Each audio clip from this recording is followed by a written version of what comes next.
الحمد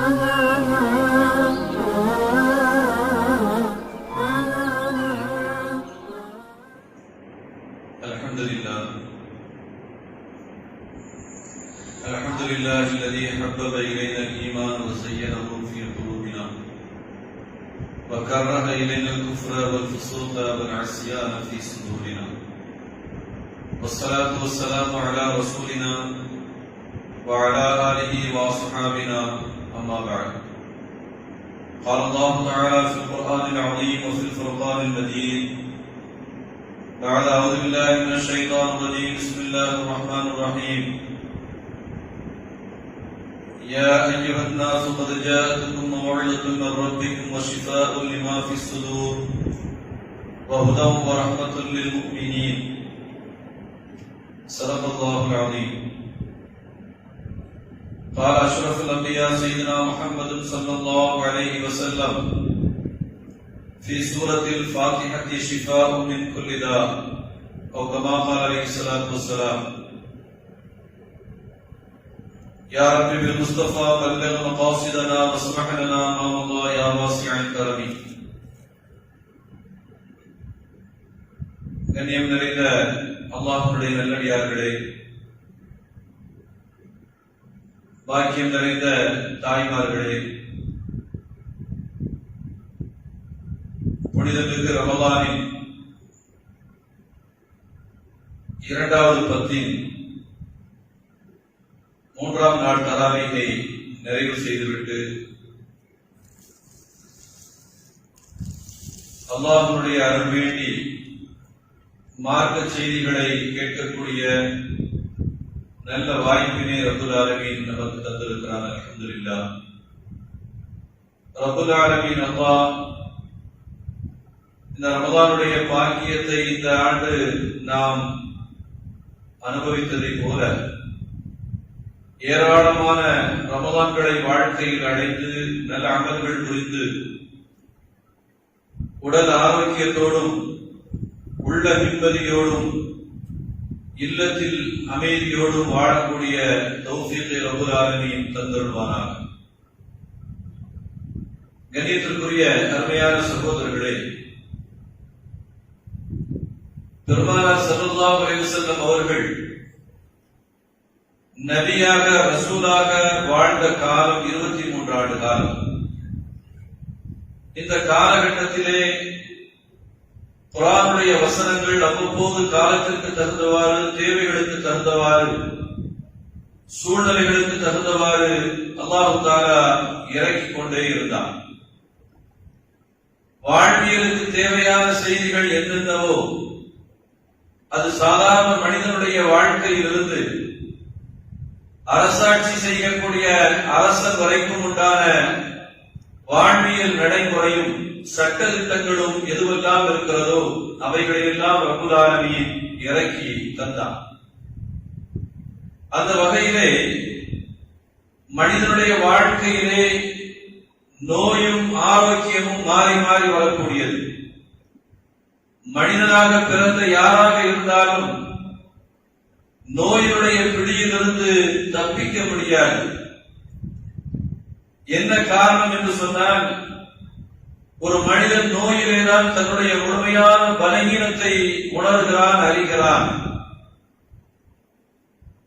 அதுவரைக்கும் உலகத்தையே ஆட்சி செய்யக்கூடிய ஒரு அதிபதியை போல தன்னை நினைத்துக் கொண்டிருந்த மனிதன் நோயினால் பாதிக்கப்பட்டு படுக்கையிலே கிடக்கின்ற பொழுதுதான், அடுத்தவர்களுடைய உதவியை தேடி அவன் அலைகின்ற போதுதான் அவனுடைய இயலாமையும் பலகீனமும் அவனுக்கு வெளிப்படுகிறது. அதனாலே அல்லாஹ் தஆலா இந்த உலகத்திலே எல்லா மனிதர்களுக்கும் நோயை கொடுத்திருக்கிறான், நோயிலிருந்து நிவாரணத்தையும் தந்திருக்கிறான்.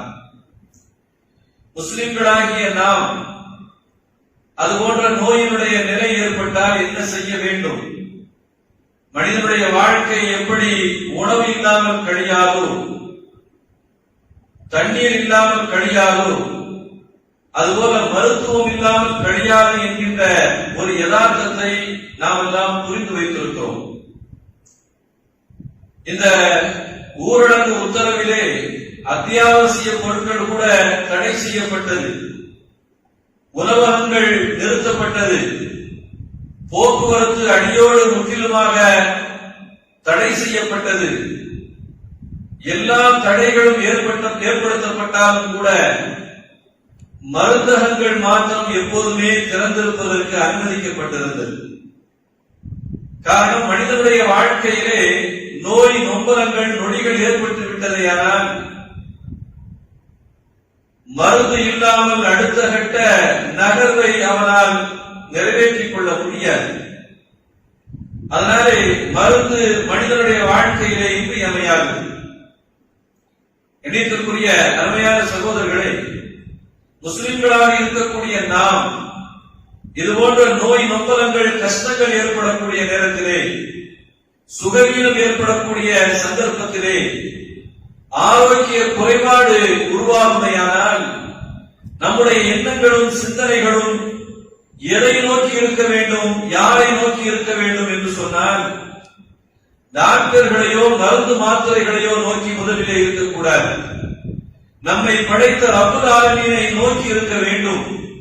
அவனால் இறக்கி அருளப்பட்ட அல் குர்ஆன் ஷரீஃபை நோக்கி இருக்க வேண்டும். ஏனென்றால் நோயை இந்த உலகத்திலே உருவாக்குவது யாராலும் முடியாது. நோயை தரக்கூடியவன் அல்லாஹ் தான். அந்த அல்லாஹ் தான் நோயை ஷிஃபாவை நிவாரணத்தை தர வேண்டும். அவன்தான் சஞ்சீவியாக இருக்கிறான். அவன்தான் நமக்கு குணத்தை தர வேண்டும். அல்லாஹும்ம திப்பில் குலூபி வ தவாயிஹா வ ஆஃபியத்தில் அப்தானி வ ஷிஃபாயிஹா. உள்ளங்களின் மருத்துவனே,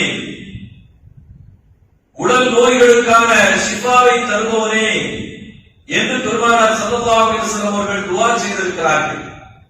அது உள்ள நோயாக இருந்தாலும் உடல் நோயாக இருந்தாலும் அந்த நோய்களுக்கான நிவாரணத்தை ஷிஃபாவை தரக்கூடியவன் இறைவன் மட்டுமே.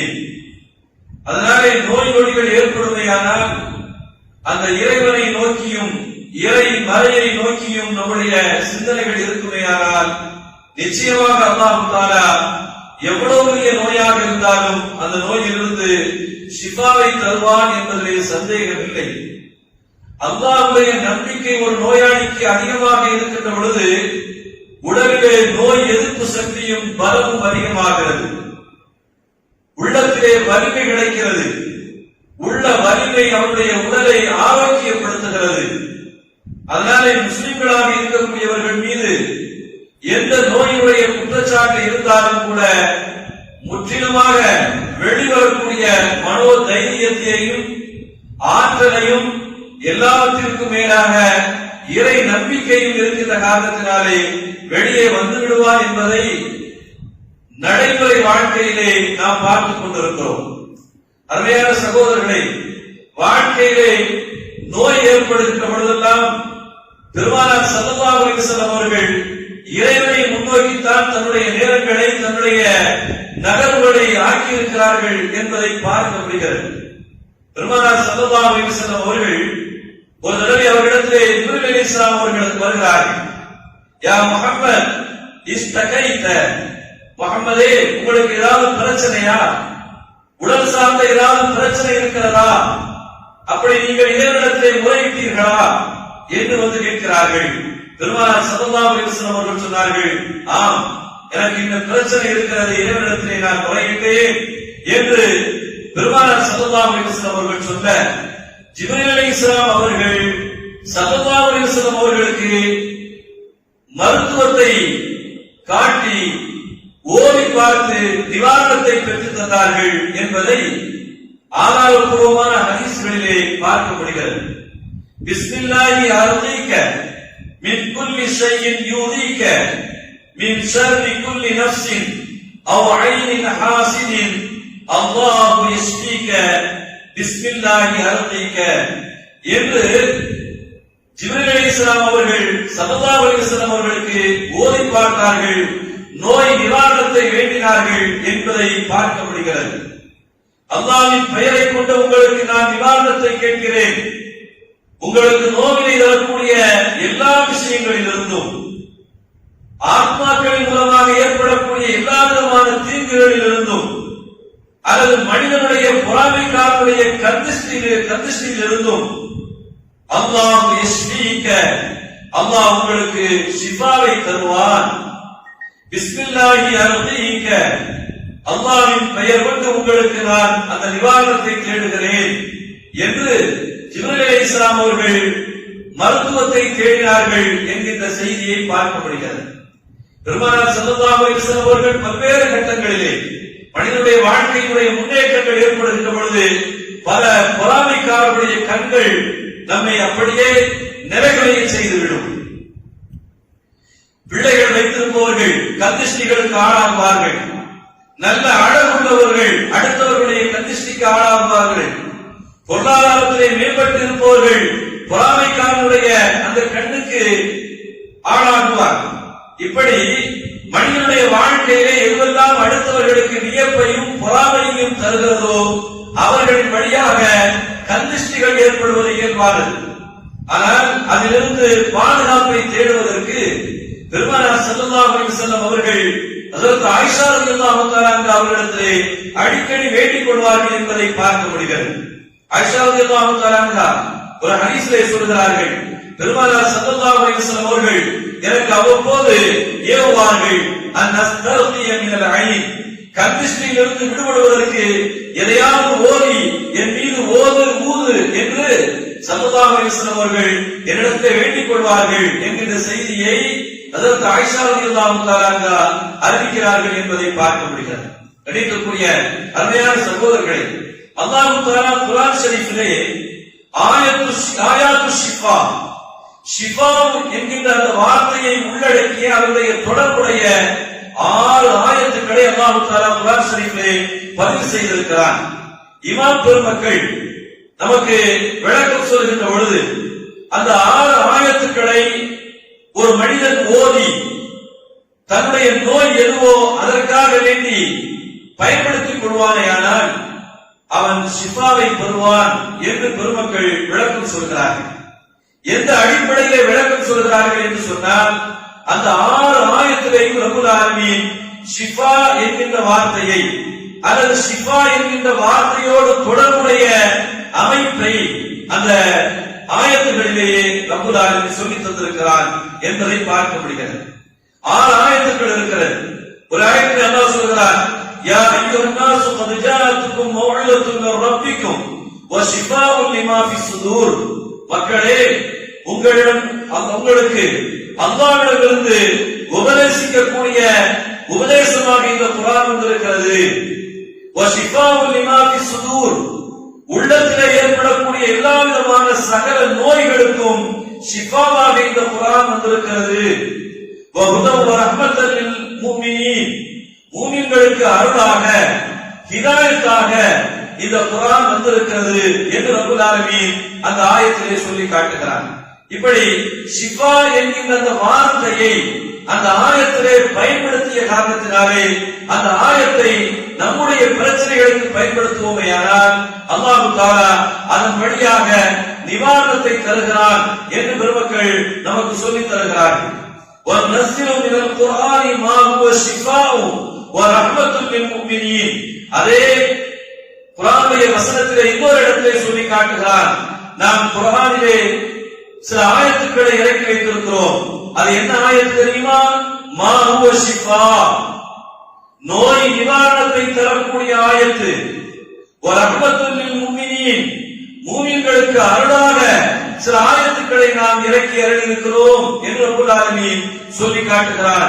வலா யஸீது ஸாலிமீன இல்லா ஹஸாரா, அநியாயக்காரர்கள் அவர்களுக்கு கைசேதத்தை தவிர நஷ்டத்தை தவிர ரப்புல் ஆலமீன் வேறு எதையும் அதிகப்படுத்த மாட்டான் என்று சொல்லி காட்டுகிறார்.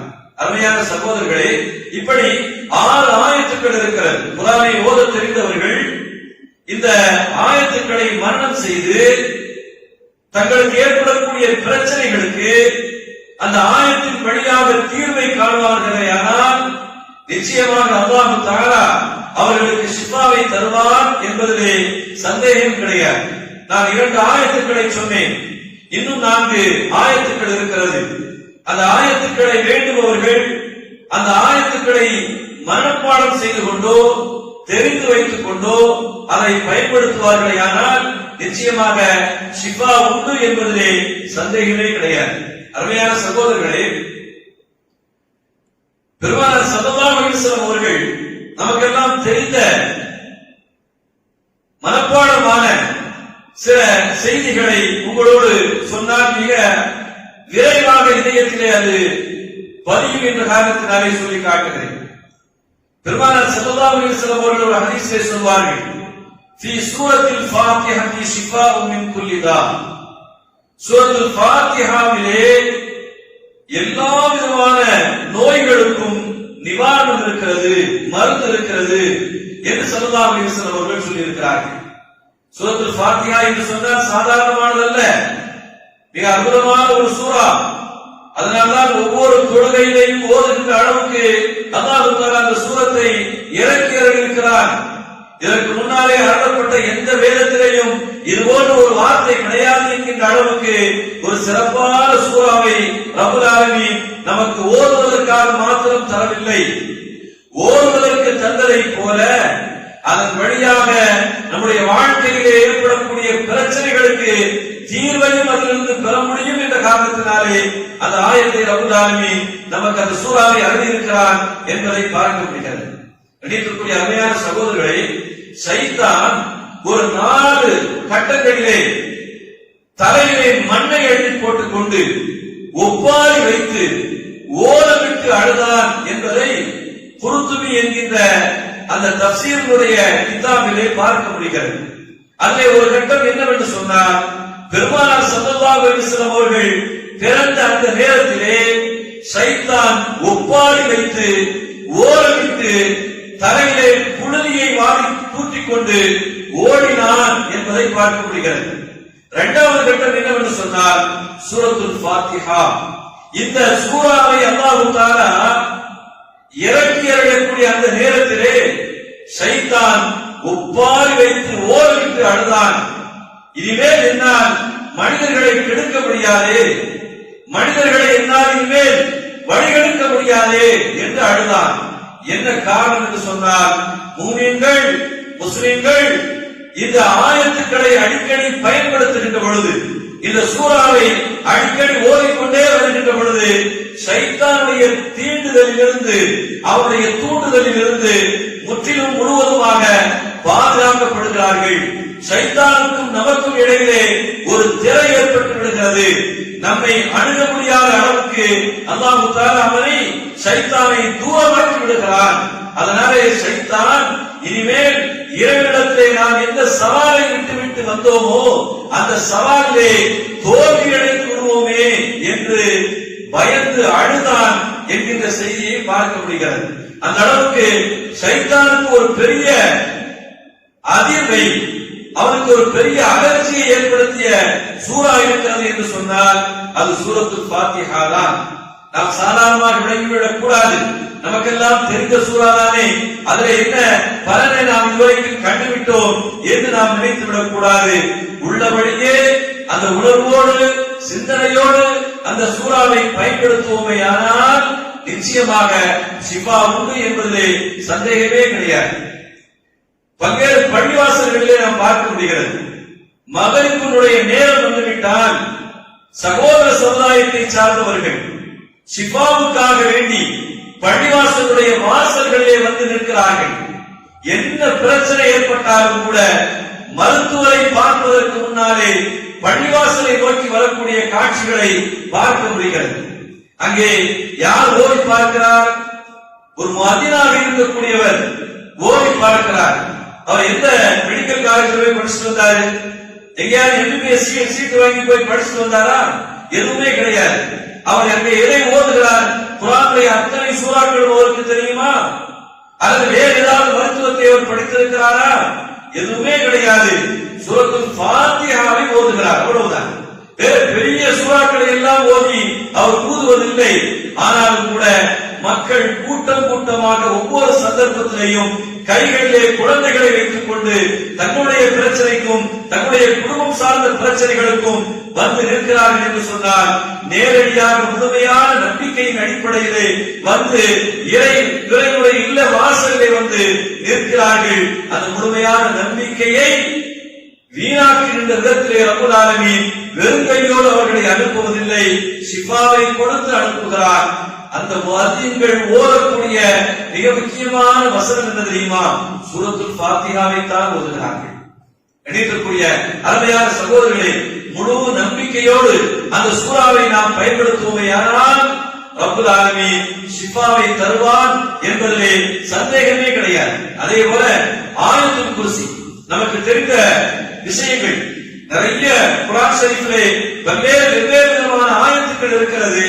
அந்த ஆயத்துக்களை சொல்லி அதனுடைய அர்த்தங்களை உங்களுக்கு புரிய வைத்து அதனை நீங்கள் மனப்பாடம் செய்து அதற்கு பின்னாலே பயன்படுத்துவது என்பதை தாண்டி நம்முடைய இதயத்திலே எது மனப்பாடமாக இருக்கிறதோ, நம்முடைய வாழ்க்கையிலே எது நடைமுறையிலே நமக்கு தெரிந்த சூறாக்களாக இருக்கிறதோ அது சம்பந்தமான சிறப்புகளை அதனால் நாம் பெறக்கூடிய பயன்களை சொன்னால் மிக ஆழமாக விரைவாக விளங்கிக் கொள்வதற்கு தோதுவாக இருக்கும் என்ற காரணத்தினாலே இந்த செய்திகளை உங்களுடைய கவனத்திற்கு நான் கொண்டு வருகிறேன்.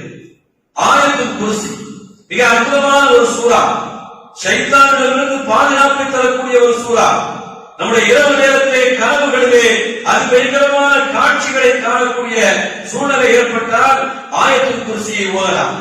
அதே போல குடும்பத்திலே யாருக்கு என்ன பிரச்சனை ஏற்பட்டாலும் ஆயத்துல் குர்சியை ஓதலாம். பெருமானார் ஸல்லல்லாஹு அலைஹி வஸல்லம் அவர்கள் சொல்லியிருக்கிறார்கள், இன்ன அஅலம சூரில் குர்ஆன், குர்ஆனுடைய சூறாக்களிலேயே மகத்துவமிக்க ஒரு சூறா இருக்கிறது, ஒரு ஆயத்து இருக்கிறது என்று சொன்னால் அது ஆயத்துல் குர்சி என்று ஸல்லல்லாஹு அலைஹி வஸல்லம் அவர்கள் சொல்லியிருக்கிறார்கள். ஒவ்வொரு சூறாவுக்கும் ஒவ்வொரு சிறப்பு இருக்கிறது. ஆனால் ஸல்லல்லாஹு அலைஹி வஸல்லம் அவர்கள் சொல்கிறார்கள், குர்ஆனுடைய அத்தனை வசனங்களிலேயும் சிறப்பு வாய்ந்த மகத்துவம் வாய்ந்த ஒரு வசனம் இருக்கிறது என்று சொன்னால் அது ஆயத்துல் குர்சி என்று பெருமானார் ஸல்லல்லாஹு அலைஹி வஸல்லம் அவர்கள் சொல்லி இருக்கிறார்கள் என்பதை பார்க்க முடிகிறது. இன்னொரு ரிவாயத்திலே வருகிறது, ஒரு செய்தியை பெருமானார் ஸல்லல்லாஹு அலைஹி வஸல்லம் அவர்கள் பதிவு செய்திருக்கிறார்கள். இஸ்முல் ஆதம் என்று சொல்லப்படக்கூடிய மகத்துவமிக்க திருநாமமாக மகத்துவமிக்க ஒரு திக்ராக ஆயத்துல் குர்சி இருக்கிறது. அதை ஒரு மனிதன் ஓத வேண்டிய அமைப்பிலே ஓதி விடுவானேயானால் அவனுக்கான எல்லா விதமான நிவாரணங்களும் அதிலே கிடைக்கிறது என்பதை பெருமானார் ஸல்லல்லாஹு அலைஹி வஸல்லம் அவர்கள் இந்த வழியாக நமக்கு சொல்லித் தருகிறார்கள் என்பதை பார்க்க முடிகிறது. அதனாலே ஆயத்துல் குர்சி மிக முக்கியமான ஒரு இடத்தை பெறுகிறது. அதே போல சூரத்துல் இக்லாஸ் குல் ஹுவல்லாஹ் சூரா, நோய் நிவாரணத்திற்காக வேண்டி ஓதப்படக்கூடிய சூறாக்களிலே ஒன்று சூரத்துல் இக்லாஸ். சூரத்துல் இக்லாஸை குறித்து ஸல்லல்லாஹு அலைஹி வஸல்லம் அவர்கள் சொல்வார்கள், ஒரு தடவை குல் ஹுவல்லாஹ் சூராவை நாம் ஓதினால் குர்ஆன்ல 10 ஜுஸ் ஓதுனதற்கு சமம், குர்ஆனுடைய 3இல் ஒரு பகுதியை ஓதியதற்கு சமம் என்று ஸல்லல்லாஹு அலைஹி வஸல்லம் அவர்கள் சொல்வார்கள்.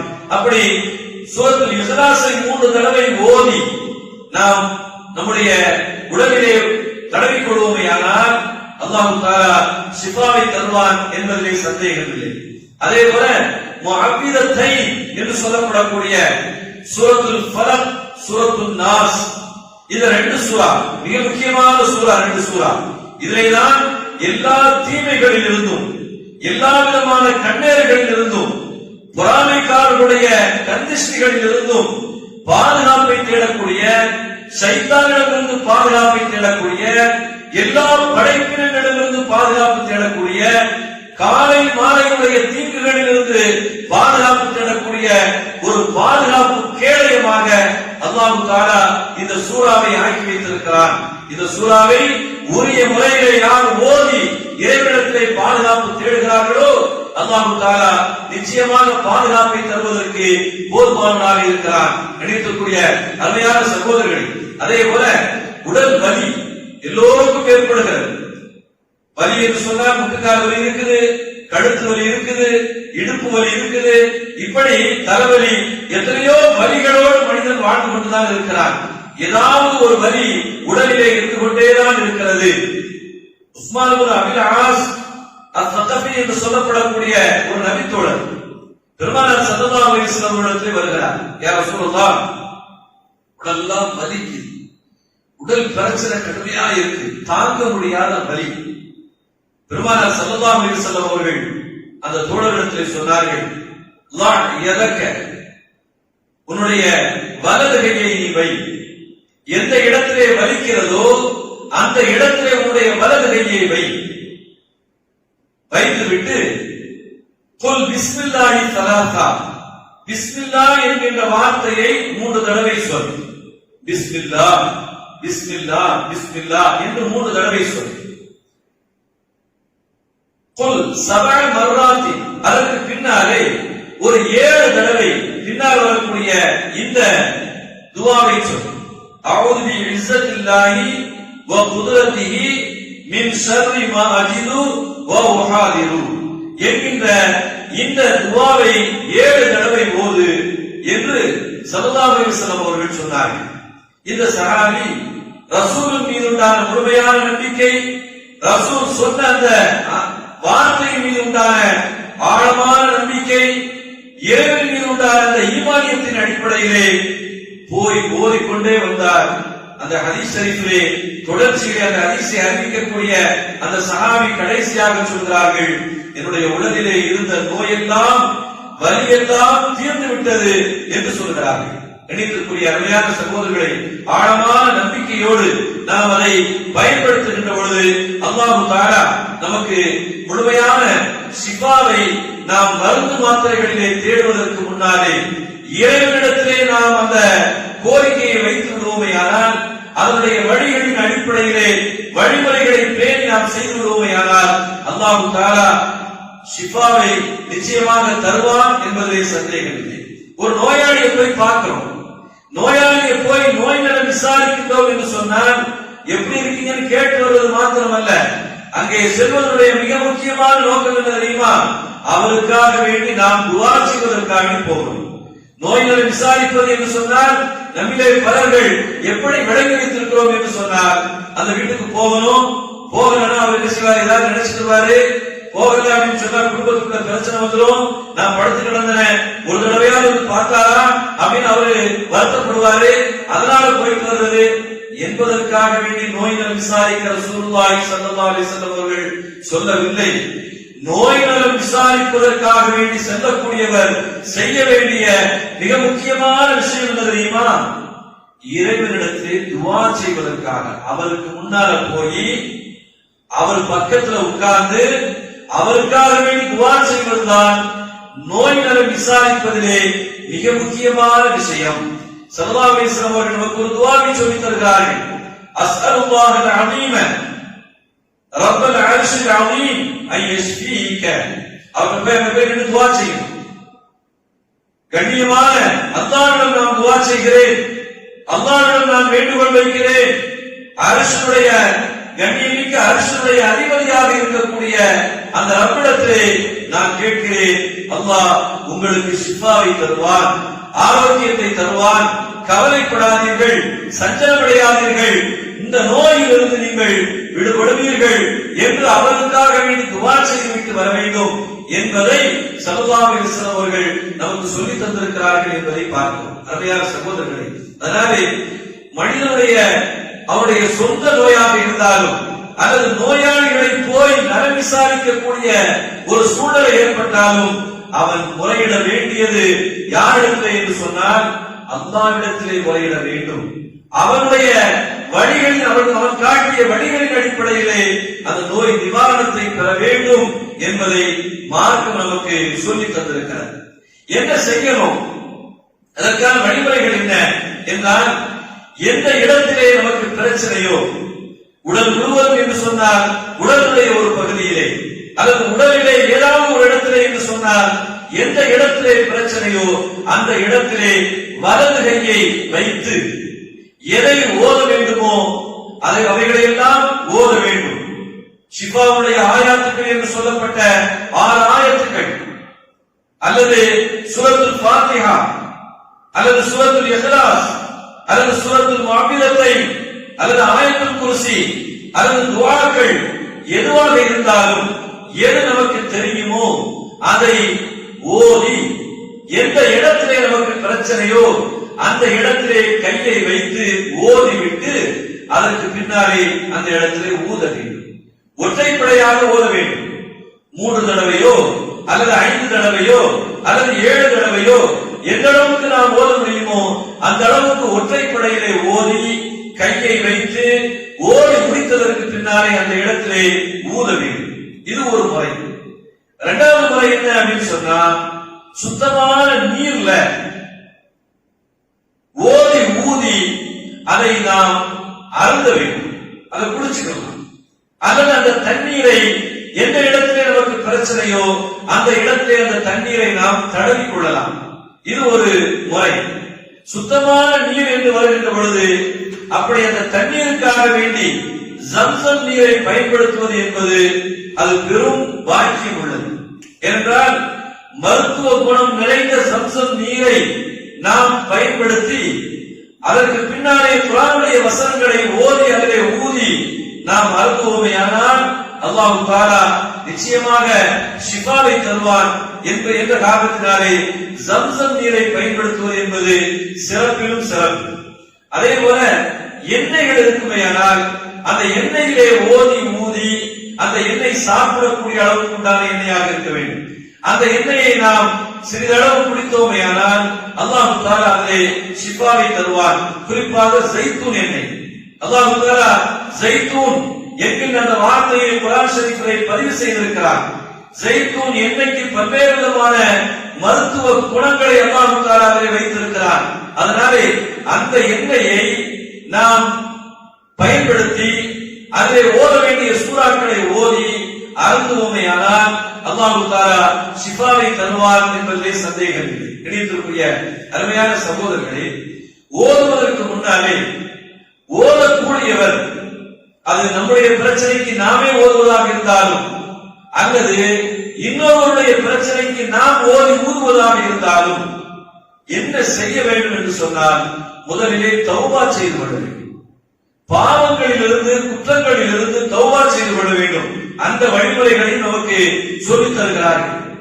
மினதுனூபி வல் மஆசி வல் ஆசாமி கப்ல பதீல் கிராத்தை ஓதுவதற்கு முன்னாலே எந்த சூறாக்களை நாம் ஓதப் போகிறோமோ அதை ஓதுவதற்கு முன்னாலே பாவங்களிலிருந்து குற்றங்களிலிருந்து சின்ன சின்ன தவறுகளிலிருந்து நாம் செய்துவிட்ட அந்த விஷயங்களுக்காக இறைவனிடத்திலே தௌபாவை இஸ்திக்ஃபாரை தேடிக் கொள்வது.